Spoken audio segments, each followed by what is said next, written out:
It was one of those quiet afternoons when the world felt still, the kind of day when nothing dramatic was supposed to happen. The man everyone in the neighborhood knew only as Mr. L had just finished trimming the small hedges in front of his house. He lived alone in a single-story home at the end of a calm street, surrounded by families who barely knew anything about him except that he was polite, soft-spoken, and always up early. His dog, a strong black and brown shepherd named Shadow, was his constant companion. The dog followed him everywhere, always walking a few steps ahead but never far enough to worry him. The two shared a quiet understanding, something deeper than ordinary friendship. Shadow was not just a pet. He was family, a guardian, and in some way the only soul who had seen the sides of Mr. L that the world never would. That afternoon the sun hung lazily in the sky. The air smelled faintly of cut grass and kids were playing down the street, their laughter echoing softly. Mr. L stood on his porch, whistled once, and Shadow came trotting up, tail wagging, ready for their daily walk. It was routine, almost sacred. Every day around the same time they walked the loop around the park a few blocks away. He grabbed the leash, though he rarely needed it. Shadow listened to him better than most people listened to reason. As they stepped off the porch, Mr. L nodded at an older neighbor who waved from across the street. A few people knew him as a retired military man, but no one knew the depth of that truth. They saw a quiet man with steady eyes and a gentle way of speaking, never realizing those same hands had once guided others through the chaos of places no one wanted to remember. For him, peace wasn't just silence, it was something he had earned, and Shadow was part of that peace. As they walked, the streets were nearly empty. The distant hum of traffic mixed with the soft jingle of Shadow's collar. Every now and then, Mr. L spoke softly to him, words that only the dog seemed to understand. The two of them moved in sync, comfortable in their rhythm. A few blocks away, a small group of kids ran past, laughing and chasing each other with foam swords. One of them pointed at Shadow and smiled. "Cool dog," he yelled. Mr. L gave a short wave, and Shadow's ears perked up, watching the kids with calm curiosity. He loved children, never aggressive, always protective. The world seemed simple in those moments. But fate often waits quietly in the corners of ordinary days. A few streets over, a call came through a local police radio. The report was brief and vague. Someone had called saying a large dog was running loose near the park, acting wild. It was one of those calls that didn't sound serious, but the dispatcher sent a car anyway. Two officers nearby acknowledged and began heading that way. They didn't know that the large dog was Shadow. They didn't know that the man walking with him had spent years in the shadows of service, commanding respect from people who carried entire nations' secrets. To them, it was just another routine call, something to check off before heading home. Meanwhile, Mr. L and Shadow had reached the small path that curved through the local park. The trees swayed slightly, leaves whispering overhead. The man took a deep breath, enjoying the quiet. Shadow trotted ahead, nose low to the ground, tail wagging. He knew this route well, the bench by the pond, the small bridge over the drainage stream, and finally, the open space where they sometimes practiced simple commands. Mr. L had trained Shadow with patience, the same kind of discipline he had once used to lead people through impossible missions. But this training was gentler, focused on understanding, not obedience. He believed trust was earned even from an animal. "Stay close," he said softly, and Shadow circled back to his side. They paused near the small pond, watching a pair of ducks paddle across. Mr. L sat on the bench for a while, his hand resting on the dog's back. The world felt far away. No war zones, no commands, no pressure, just the sound of water and the warmth of the sun. But the peace didn't last. As they left the park and turned down a quieter street, the sound of a car engine approached. A black and white police cruiser slowed down beside them. Mr. L noticed it, but thought nothing of it. It wasn't unusual for police to drive through the area. Inside the car, the younger officer in the passenger seat spotted Shadow and nudged his partner. "That might be the one," he said. "Big shepherd, no leash." The older officer squinted. "Yeah, could be. Let's check it out." They stopped the car. Mr. L turned, calm and polite as always. Shadow stopped too, his ears tilting forward. "Afternoon, officers," Mr. L said in his steady voice. The younger one stepped out, hand resting casually near his holster. "Sir, is that your dog?" "Yes," Mr. L replied. We walk here every day. Got reports of a loose dog in the area, the officer said. We just need to make sure he's not dangerous. He's not, Mr. L said quietly. He's well trained. Shadow stood beside him, tail down, relaxed but alert. To anyone who understood dogs, it was clear he wasn't being aggressive, just protective, waiting for a signal from his owner. But to someone nervous or inexperienced, his size and alert posture might have looked intimidating. The older officer got out of the car as well, watching carefully. Can you put him on a leash for us, sir? Of course, Mr. L said. He reached slowly into his pocket for the leash he always carried. That's when it happened. Something small, something that shouldn't have mattered. A squirrel darted across the street and Shadow's instincts kicked in. He took 2 quick steps forward, not running or barking, just reacting. The younger officer, startled, shouted, Hey! Hey, control your dog. Mr. L raised his hand calmly. It's okay, he's fine. But panic can spread faster than words. The officer's hand moved to his sidearm. The older one barked, Wait, hold on. But the younger had already drawn. Shadow stopped in his tracks, ears back, sensing the change in energy. Mr. L's calm turned to a sharp, controlled voice. Stay! The word cut through the air like a command on a battlefield. Shadow froze, but the moment had already spiraled. The officer's hands trembled slightly as he pointed the weapon. The silence stretched. A bird chirped somewhere in the distance, unaware of the tension crackling between human fear and an animal's instinct. Please, Mr. L said softly, hands raised slightly. He's not a threat. Just give me a second. The older officer hesitated, watching the scene, unsure, and then a shout from a house nearby startled everyone. Someone had opened a door, calling for their child to come inside. The sound made Shadow's head turn suddenly, a simple, harmless movement. But to the officer with his finger already tense, that motion was enough. A single shot broke the stillness. Shadow dropped instantly. For a moment, time stopped. Mr. L didn't move. The sound of the shot echoed between the houses, fading into a silence that felt unreal. The officer stood frozen, weapon still raised, his own face pale with shock. Then Mr. L stepped forward slowly, his expression unreadable. He knelt beside Shadow, who let out a low, broken sound before going still. Mr. L's hands trembled as he touched the fur, his eyes fixed on the lifeless body. No words came, no anger, just a deep, hollow stillness. Sir, please step back, the younger officer said shakily. Mr. L didn't respond. He looked up, eyes sharp, calm, but carrying something the officers couldn't name. There was no shouting, no resistance, only a gaze that made even the older officer instinctively step back. Why? He said quietly. His voice was low, controlled, but full of something that felt heavier than rage. He didn't attack. He didn't bark. He was standing still. The younger officer stammered. He moved. I thought he was coming at me. Mr. L's expression didn't change. He stood slowly, his posture straight and steady like a man who had spent a lifetime facing worse than this. Call your supervisor, he said.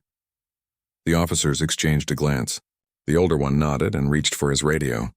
The younger one just stood there staring at the dog, his breathing uneven. Neighbors had begun to gather at their doors, some filming from a distance. Whispers spread through the air. Mr. L didn't look at them. He knelt again and gently placed his hand on Shadow's head, closing his eyes. The weight of years seemed to settle on his shoulders. Memories flashed, nights spent in deserts, jungles, and places without names. The sound of silence after chaos. The faces of men he'd led. The loyalty they'd shared. And now, in his own quiet street, in the country he had given everything for, his peace had been shattered by fear. When the supervisor finally arrived, the scene was tense but controlled. The older officer briefed him quickly, his voice low. Mr. L stood off to the side, silent, arms crossed, eyes fixed on the ground where Shadow lay. The supervisor approached carefully.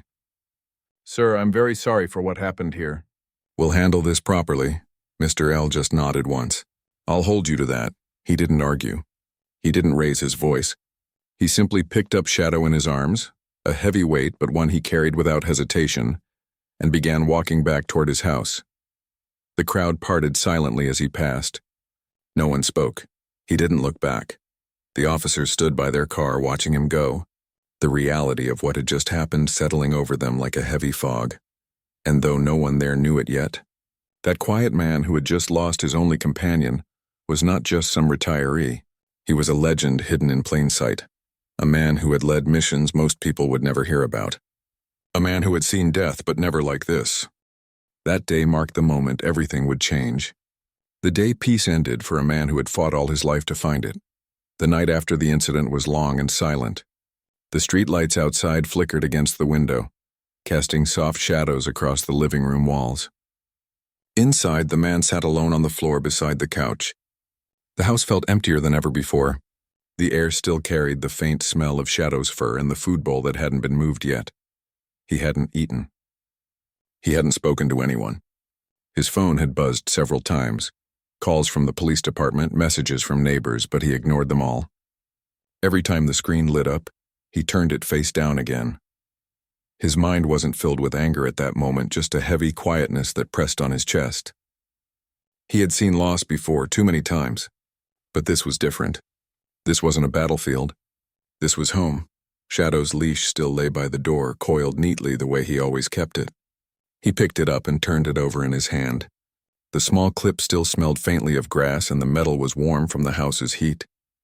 It was strange how something so ordinary could suddenly carry so much meaning. Hours passed before he finally stood and walked to the small wooden table near the kitchen. There, next to a stack of unopened mail, sat a framed photo. It was an old picture, he and Shadow, taken by a neighbor a few years back. Shadow's tongue was out, his eyes bright. He was younger then, full of life.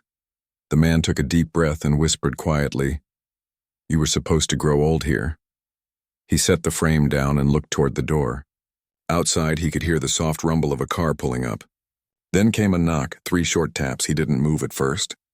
Another knock followed, this time a bit firmer. "Sir," a voice called softly from outside. "It's the department. We just want to talk." He hesitated for a moment, then opened the door. 2 officers stood on the porch, one older, one younger. The younger one kept his eyes down, unable to look directly at him. The older officer spoke first. "Sir, I know you probably don't want to see us, but we need to discuss what happened." The man stepped aside slightly, saying nothing. They entered quietly, removing their hats. The house was still. The air carried that strange mixture of sadness and restraint. The officer cleared his throat. "The department is launching a full review of the incident. There will be an internal investigation. We also wanted to offer our condolences." The man didn't respond. He sat down slowly on the edge of the couch, his posture straight, his expression unreadable. The younger officer shifted awkwardly, his voice barely above a whisper. "I'm sorry," he said. "I didn't mean for it to happen." For the first time since opening the door, the man looked directly at him. His gaze wasn't angry. It was calm, controlled, and unsettling in its quietness. "You didn't mean for it to happen," he repeated softly. "But it did." The younger officer swallowed hard, his hands trembling slightly. "I thought he was going to—" "He wasn't," the man interrupted. "You didn't take the time to see." The older officer placed a hand on his partner's shoulder. "We understand this won't change what happened, but we want to make things right." The man looked at them both, then stood slowly. He walked to the window and looked outside. The street was empty now. A few porch lights glowed in the distance. "Tell me something," he said quietly, still facing the window. "How many calls like that do you get in a week?" "Reports that turn out to be nothing." The older officer hesitated. "A few, sir. Sometimes more. And how many times do you fire your weapon?" The question hung in the air like smoke. The younger officer didn't answer. The man turned around, his voice steady. "I've spent most of my life in places where fear gets people killed. I've seen men who couldn't control it, and I've seen what happens when they pull the trigger before they think. Out there, it's war. But this—" He paused, his voice tightening slightly. "This was supposed to be home." Neither officer spoke. The man exhaled deeply. "You can go now.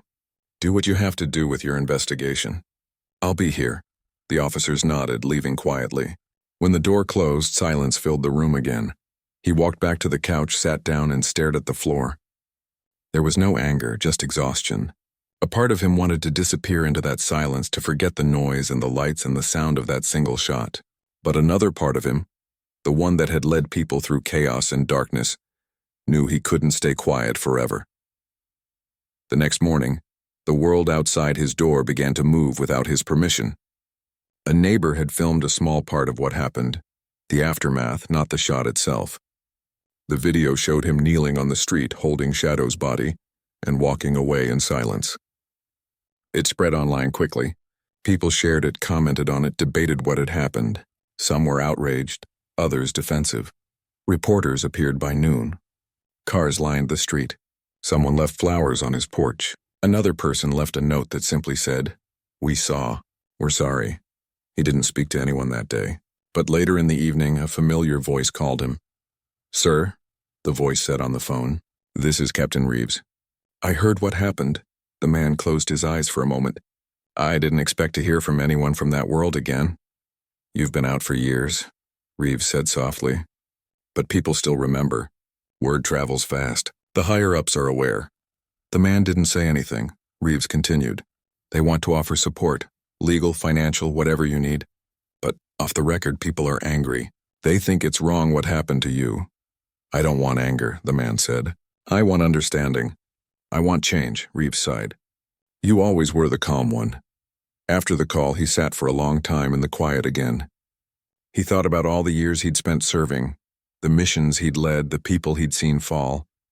He had spent a lifetime protecting others, and now, no one had protected the one soul that meant the most to him. He went outside just before sunset. The air was cool and the sky was a soft orange. A few reporters were still across the street, their cameras ready, but they didn't approach. He ignored them and walked to the small patch of earth beneath the oak tree near his house.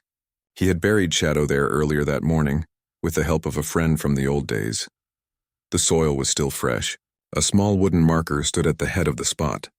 It didn't have a name on it, just a simple word carved by hand. Loyal. He stood there quietly, his hands in his pockets. Behind him, a car stopped. It wasn't a police cruiser this time, it was a black SUV. A tall man stepped out, dressed in a dark suit. He walked toward him slowly. "Sir," he said respectfully, "I'm here on behalf of the agency. We wanted to check in personally." The man didn't turn. "Tell them I'm fine. I think they know you're not," the agent replied gently. "But they also know you're not the type to ask for help." The man gave a faint smile. "You remember correctly." The agent hesitated, then said, "There's something else. The story's out there now. People are learning who you are. The public's reaction might get bigger." "I didn't ask for attention," the man said. "I know," the agent said, "but it's coming anyway." He nodded slightly, then let it come. The agent stayed for a few more minutes before leaving quietly. That night, the man sat again by the window. The neighborhood was quiet, but the silence felt different now, charged as if the air itself was waiting for something to happen. He looked at Shadow's old collar resting on the table. Slowly, he picked it up and turned it in his hands. "You were the best of us," he said softly. He could hear faint voices outside. Reporters, neighbors, curious strangers. They didn't understand what that dog meant to him. To them it was just a story. But to him it was a piece of his life that connected him back to humanity, after years of surviving in a world that tried to take it away. As he sat there, a knock came again, this time from a woman who lived a few houses down. She was holding a small box. "I'm sorry to bother you," she said quietly. "My kids wanted to give you this." Inside the box was a small drawing, 2 stick figures, one human, one dog, standing side by side under a big sun. The words on top read, "Friends Forever." The man felt something shift inside him. He looked up and gave her a small nod. "Tell them thank you." When she left, he placed the drawing on the table next to Shadow's collar. For the first time in days, he allowed himself to breathe deeply. The grief didn't leave. It never would. But it began to take shape. No longer just pain, but purpose. He thought about what Reeves had said earlier, about people watching. Maybe that meant there was still something he could do. Something good could still come from what had happened. He stood and walked to his desk, pulled out an old notebook, and opened to a blank page. At the top, he wrote 3 simple words: Shadow's Watch Foundation. He didn't know exactly how it would work yet, or what it would become, but he knew the reason for it. If one moment of fear could destroy peace, then maybe another moment, one of compassion, could rebuild it. He closed the notebook and looked once more at the window. Where the street was empty again tomorrow, he decided he would start. Not for attention, not for revenge, but for the promise he had made silently to a loyal friend who had never let him down. The world had taken his peace, but it had not taken his purpose, and as he turned off the light, that quiet truth stayed with him, soft, steady, unbroken. The morning came quietly, like a calm before a storm. The house was still, the air cool, and the world outside carried a strange tension. The man had slept little that night. He had spent hours thinking, replaying the events in his head, trying to understand how one small moment had changed everything. He made a cup of coffee and sat by the window, watching the sunrise paint soft gold across the rooftops. The street was busier than usual. Cars slowed as they passed his home, and people stood quietly across the road, whispering, pointing. Some had cameras. He sighed softly. He had never liked attention. For most of his life, he had worked in the shadows, doing things few would ever hear about. Recognition was never the goal. Peace had been. But now the world seemed determined to pull him back into light. The doorbell rang. He took a deep breath, set down the cup, and opened the door. A woman stood there holding a microphone, a cameraman beside her. She wore a polite smile. "Sir, good morning. I'm with Channel 7 News. We'd like to ask about the incident last week about your dog." He stared at her for a moment. "There's nothing more to say," he said simply. "People are calling it unjust," she continued gently. "Many want to know how you're holding up. There's also talk about your background. Is it true you served in the Special Forces?" He didn't answer. His expression didn't change, but his eyes did. A small flicker, an old instinct, the kind that never fades. "I'm not here to make a scene," she said, "but people are inspired by your calmness. They want to understand the man behind the silence." He looked past her to the camera. "Tell them I'm just a man who lost his friend. Nothing more."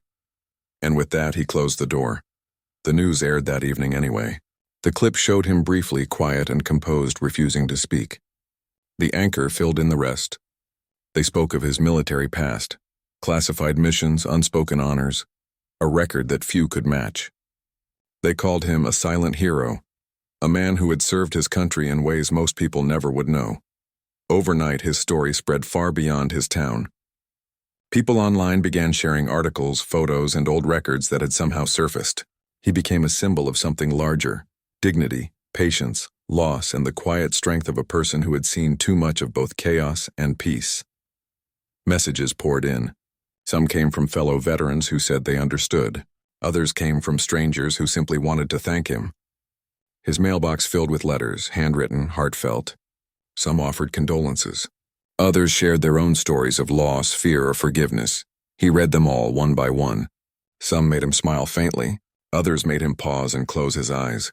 But for every kind word, there was noise too. Reporters surrounded the neighborhood.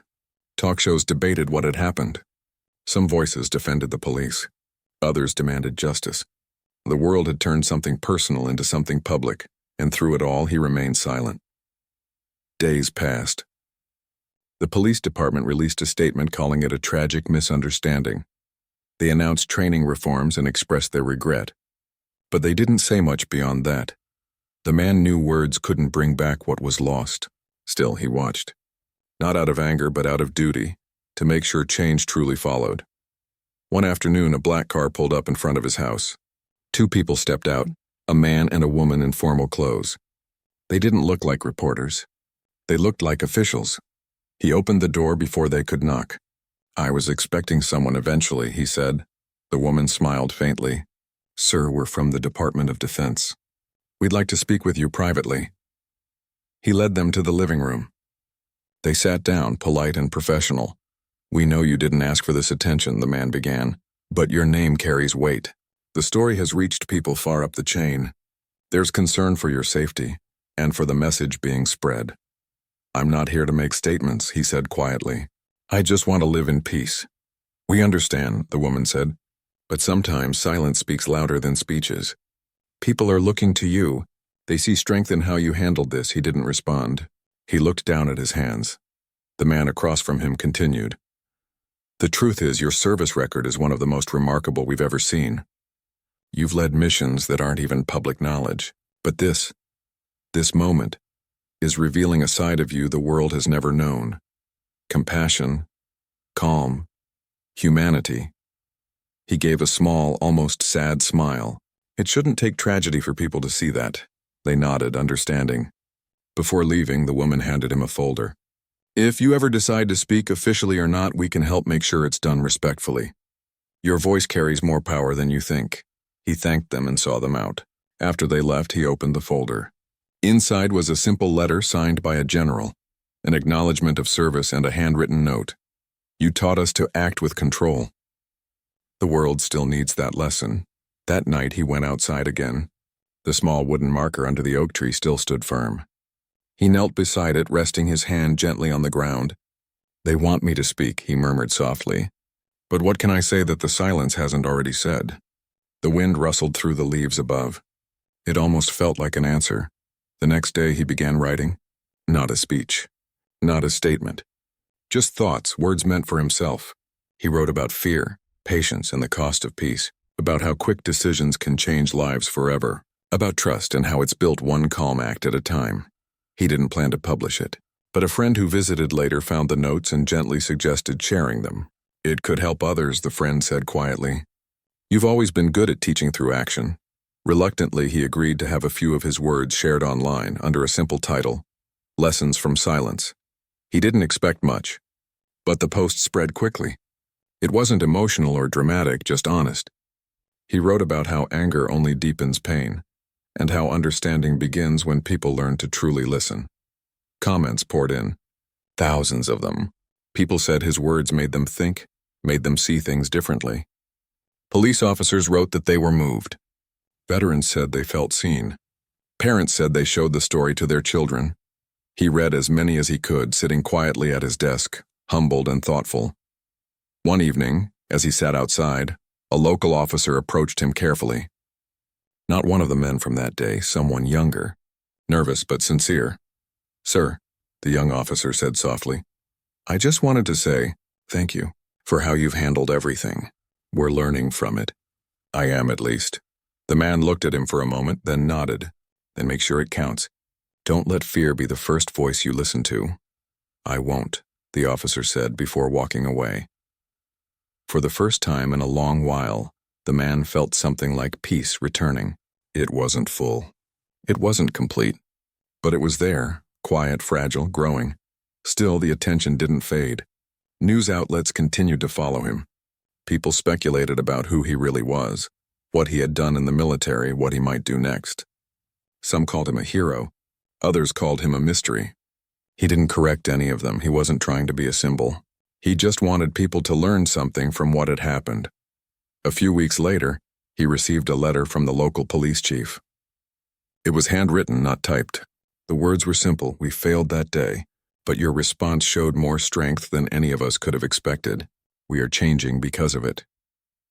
He read it twice, then folded it carefully and placed it inside the same notebook where he had written about Shadow's watch. Slowly, his idea for the foundation began to take shape.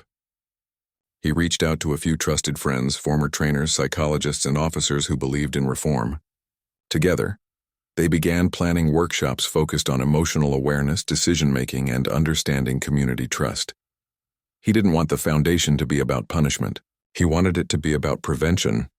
This isn't about blame, he told the small group during their first meeting. It's about breaking fear before it breaks someone else. They agreed. They worked quietly, avoiding media, focusing on the mission. Months passed. The public attention began to fade, but the foundation grew. Small towns invited them to speak. Officers attended. Civilians, too. The message was simple. Patience saves lives. One afternoon, as he stood at the front of a small classroom filled with new officers, he looked out at their young faces, some nervous, some tired, some curious. He spoke softly, but every word carried weight. You wear that uniform for the people, he said. But before you act, remember they're people too. Every call you answer could change a life, including your own. So choose calm, choose to see. The room was silent. Then one young officer raised his hand. Sir, how do you stay calm when everything happens so fast? He paused for a long time before answering. You breathe, you look, and you remember that fear is loud, but wisdom is quiet. Choose the quiet voice. When the session ended, a few officers stayed behind to thank him. As he walked out, he glanced at the small patch on his sleeve. The foundation's emblem, a simple outline of a shepherd's head surrounded by a circle. Beneath it one word, watch. Later that evening, he returned home and sat again by the oak tree. The sky had turned golden. He placed a small medal beside the wooden marker. Nothing flashy, just a token from a past life. "You still watch over me, don't you?" he said softly. A breeze stirred the leaves, and he smiled faintly. The world had changed because of one terrible moment. But it was also healing, slowly, through the quiet strength of one man who refused to let pain turn into hate. The story wasn't about power or rank anymore. It was about grace, about how, even in loss, a person could build something good, something lasting. And as the light faded, he sat there in the growing dusk, the sounds of the neighborhood around him, the laughter of children, the hum of cars, the life continuing, all blending into a single thought that brought him peace. Sometimes, the loudest message comes from silence, and he had finally learned to let that silence speak for itself. Months had passed since that quiet man had buried his loyal friend under the old oak tree. The seasons were beginning to change. The air had turned cooler, and the leaves had started to fall, covering the ground in soft shades of brown and gold. The world had kept moving as it always does, but his life had taken on a new rhythm. He spent most of his days working on the foundation he had started. What began as a small idea on a single piece of paper was now slowly becoming something real. A few close friends had joined him, people who believed in his vision. They met in a small rented space in town, a modest building with plain walls and a simple wooden sign that read, "Shadows Watch." The sign wasn't fancy, but it carried meaning. Every time he walked past it, he felt a quiet strength, as if the spirit of his dog was still walking beside him, watching over the work being done. The foundation's goal was clear: to teach patience, control, and empathy, to help officers, trainers, and civilians understand each other before fear could make decisions for them. It wasn't about pointing fingers. It was about healing. The first few workshops had gone better than anyone expected. Officers from nearby towns attended, sitting in plain folding chairs, listening as he spoke about calmness, timing, and the human cost of fear. Many of them came in defensive at first, unsure what to expect. But something about the way he spoke, soft, steady, never judgmental, made them listen. He never raised his voice. He didn't talk about the past or about himself. Instead, he talked about understanding. "Every situation gives you one small moment," he told them during one session. 1 second to decide what kind of person you're going to be. Don't let fear steal that second from you. The words stuck with people. Some officers wrote them down. Others approached him afterward to thank him. A few even admitted that his story had changed how they looked at their job. He would always respond humbly, "I'm not here to change you. I'm just here to remind you that calm saves lives." Slowly, the message began to spread. Articles were written about the workshops. Local leaders started to take notice. Soon, invitations began arriving from neighboring cities asking if he would come speak. At first, he hesitated. He had never liked public attention. But this was different. This wasn't about fame, it was about purpose. He agreed. Each event was simple. No stage lights, no grand speeches. He spoke the same way every time, slowly, gently, with words that came from real places of pain and experience. He shared the lessons learned not just from that one tragic day, but from a lifetime of leading and protecting others. Sometimes he used short stories to make his point. He would describe moments when silence had saved lives, or when patience had turned chaos into order.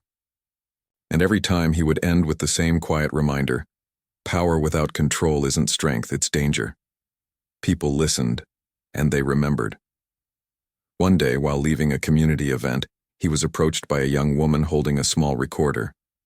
She worked for a podcast that focused on personal stories.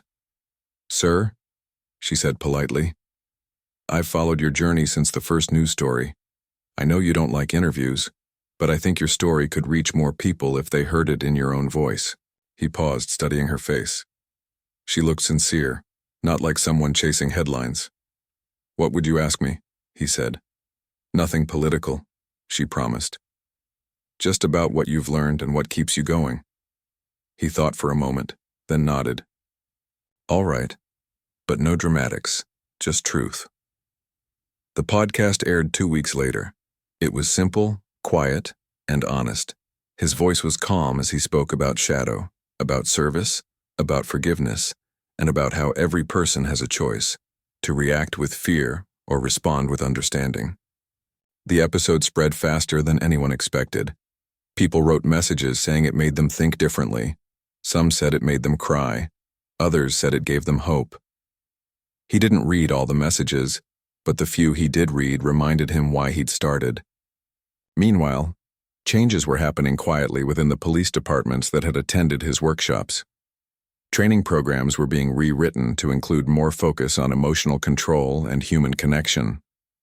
Officers began using the phrase, "Watch before you act," a motto borrowed from his foundation's name. He never asked for credit. Seeing small change was enough. But not everyone liked what he was doing. Some people criticized him, saying he made officers look bad. Others said he was being used by the media. He heard the noise but didn't respond. He had lived too long in real storms to be shaken by words. Instead, he kept working. He met with counselors, educators, and even dog trainers who wanted to help expand the foundation's reach. One afternoon, he visited a local animal shelter. The staff had heard his story and invited him to see a program where rescued dogs were trained to work with veterans.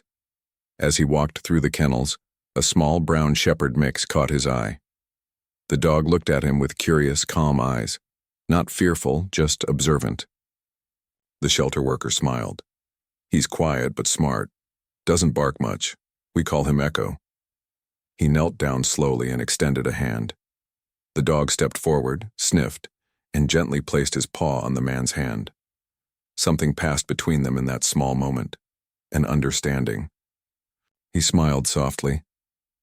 "Echo," he repeated. "That's a good name." He visited the dog a few more times in the following weeks. Eventually, he adopted him. He didn't want to replace Shadow. No one ever could. But it felt right to give another soul a home. Echo became a part of his daily life, walking quietly by his side just as Shadow once had. Neighbors noticed the change. There was warmth again in the man's face, a small spark that hadn't been there for a while. At night, he would sit on the porch, Echo resting by his feet. The stars stretched across the sky, and the air carried the soft sounds of crickets. It was peaceful, but different. This peace had weight, built from loss, love, and purpose. One evening, as he sat outside, his phone buzzed with a message from an unknown number. It was from the police chief, the same one who had written him months earlier. The message read, "We're hosting a statewide conference on training reform. Would you consider opening the event?" He stared at the message for a while. He didn't see himself as a speaker or a leader anymore, just someone trying to make sense of the world. But he also knew opportunities like this didn't come often. He replied simply, "I'll think about it." For the next few days, he walked longer with Echo, thinking about what he could possibly say that hadn't already been said. He didn't want to give a speech that sounded practiced. He wanted something real, something that would stay with people. When the day came, the hall was full. Officers, officials, reporters, and citizens filled the seats. The stage was plain, the lighting soft. He stepped up to the microphone wearing his usual calm expression, hands clasped in front of him. He looked around for a long moment before speaking. "I'm not a politician, and I'm not here to tell anyone how to do their job. I'm here because fear took something from me, and I decided not to let it take anything else." The room was silent. He continued, "We live in a time where people talk more than they listen. Everyone wants to be right, but very few want to understand. The truth is, peace doesn't start with laws or commands. It starts with how we see each other." He paused, his eyes moving slowly across the crowd. That day, an officer saw danger when there was none. "I've learned to forgive him, but I also learned that forgiveness means nothing if nothing changes." He spoke for 15 minutes, no notes, no script, just honesty. By the time he finished, the hall was completely still. Then slowly people began to clap. Not a loud cheer, but a steady, heartfelt applause that grew stronger with each second. He nodded once, humble as always, and stepped off the stage. After the event, people came to shake his hand. Some were in tears. A few officers thanked him quietly for reminding them why they had chosen the badge in the first place. Outside, the air was cool and gentle. He stood for a moment beside his car, looking up at the wide sky. Echo waited patiently in the passenger seat. He smiled faintly. "Looks like we did all right, huh?" Echo wagged his tail once, as if in agreement. When he got home, he walked to the oak tree where Shadow rested. He placed a small folded program from the conference at the base of the marker. On it were printed words from his closing line: "We can't control the world, but we can control our hearts." He stood there for a long moment, the wind rustling softly around him. The pain was still there, but it had changed shape. It no longer pulled him down, it pushed him forward. He had found a way to turn loss into guidance, sorrow into purpose. That night, as he turned off the porch light, he looked out at the quiet street. The same street where everything had changed. It no longer felt heavy. It felt alive again. Sometimes, healing doesn't happen all at once. It comes in pieces through small acts, honest words, and moments of courage.